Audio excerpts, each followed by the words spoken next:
Tele et bienvenue à tous dans ce journal hebdomadaire Tibet This Week. Je suis Tenzing Rinpoche Keïta avec une nouvelle édition d'actualité sur le Tibet, sa sainteté, le Dalai Lama et l'administration centrale tibétaine. Voici les titres de cette semaine. Dialogue pour un monde meilleur à la mémoire de Francisco Varela. Le groupe central indien pour la cause tibétaine tient sa première réunion avec Sikang Pebatsering. Le nouveau projet de loi américain contre la Chine réaffirme les sentiments de la politique tibétaine et de la loi de soutien 2020. Le bureau du Tibet à Washington rejoint la commémoration de Tiananmen. Mercredi dernier, au cours du dialogue pour un monde meilleur, Sa Sainteté le Dalai Lama a rendu hommage à Francisco Varela et a réitéré son engagement en faveur de la promotion de l'unité de l'humanité. Exprimant son admiration pour Varela, Sa Sainteté a dit qu'il avait besoin de quelqu'un comme Varela qui comprenne le bouddhisme mais qui est aussi un scientifique de profession. So then when I met Varela, he one way he is a scientist, but at the same time he also sort of showing his deep interest about Buddhism. So often he mentioned when we discuss when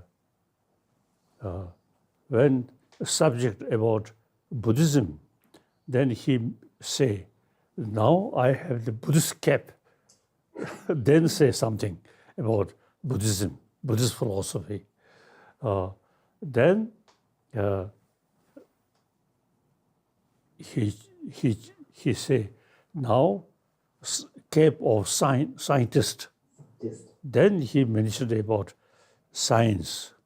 He, one of the person who really very much impressed me, and I always remember him.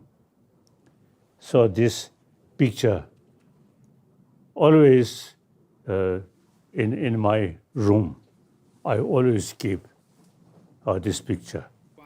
Il s'agit du premier événement d'une série intitulée Francisco and Friends, an Embodiment of Relationship, qui commémore Varela, l'un des fondateurs clés de Mind and Life, décédé il y a plus de 20 ans. Le groupe central indien pour la cause tibétaine a tenu sa première réunion avec le nouveau président de l'administration centrale tibétaine, Pemba Tsering, dimanche dernier.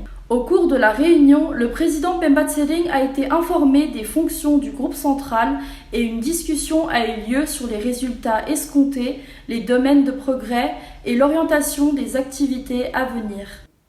That with his vast experience, both in the administration and also in the parliamentary, he will be able to meet the aspirations of the people of Tibetans and also the cause of the Tibet and also the aspirations of His Holiness the 14th Dalai Lama.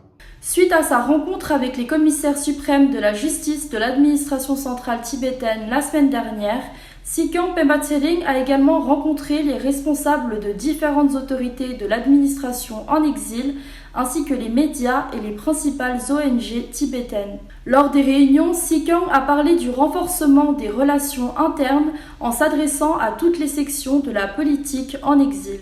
Lors de ses échanges avec les médias, Sikang a réitéré les principales priorités de son administration et le renforcement du rôle des médias en tant que quatrième pilier de la démocratie. La loi américaine sur l'innovation et la concurrence, également connue sous le nom de loi sur les frontières sans fin, pour contrer les menaces croissantes des affirmations de la Chine, confirme également les sentiments de la loi tibétaine de soutien et de politique de 2020. Sous la section 3306 et 3307, le projet de loi prévoit plusieurs dispositions pour le Tibet, y compris la nomination d'un coordinateur spécial pour les questions tibétaines possédant un rang de sous-secrétaire d'État ou plus élevé par le président des États-Unis. Le projet de loi encourage également le secrétaire d'État à dialoguer avec ses alliés pour soutenir l'autodétermination des dirigeants bouddhistes tibétains dans la réincarnation du Dalai Lama et à s'opposer à l'ingérence chinoise. Aux États-Unis, la loi sur l'innovation et la concurrence prévoit 250 milliards de dollars d'investissements scientifiques afin de concurrencer la Chine. Le Sénat américain a adopté le projet de loi bipartite lors d'un vote écrasant de 68 à 32 mardi dernier. En solidarité avec le 32e anniversaire de la répression du mouvement de la place Tiananmen en 1989, une commémoration virtuelle a été organisée avec la symphonie numéro 3 de Wang Xilin.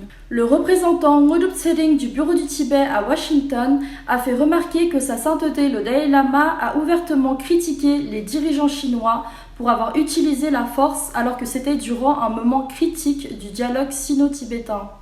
Many victims of the CCP, including Tibetans, have raised the alarm of the CCP's cruelty for decades. But little was done to resist the onslaught. Des dirigeants mondiaux, dont Nancy Pelosi de la Chambre des représentants des États-Unis, le membre du Congrès Chris Smith, le coprésident de la Commission des droits de l'homme des États-Unis Tom Lantos, l'ancien ambassadeur des États-Unis pour la liberté religieuse internationale Sam Brownback, l'ancien secrétaire d'État Mike Pompeo, le commissaire de l'USCIRF Nuri Turkel et le représentant Tom Malinowski ont pris la parole. Tsutim Gyatso, l'officier de liaison chinois du bureau du Tibet à Washington, a pris part à la commémoration de la journée à Flushing, New York, où il a rendu un hommage solennel aux martyrs de la répression de la place Tiananmen et a déclaré que les Tibétains ont également souffert et continuent de subir des horreurs similaires depuis la répression du Parti communiste au Tibet en 1959. 10 partis pro-démocratie différents et des orateurs clés qui avaient été témoins et expérimentés de la répression ont assisté à l'événement. Le représentant Ngodup Tsering du bureau du Tibet à Washington a également assisté à la réunion annuelle du conseil d'administration de la fondation Peace Jam vendredi dernier. Une fondation qui inspire une génération de pacificateurs qui se transformeront eux-mêmes, leur communauté locale et le monde. Et c'est la fin de ce journal, merci de l'avoir suivi, j'aurai le plaisir de vous retrouver la semaine prochaine à la même heure. D'ici là, je vous souhaite une excellente semaine.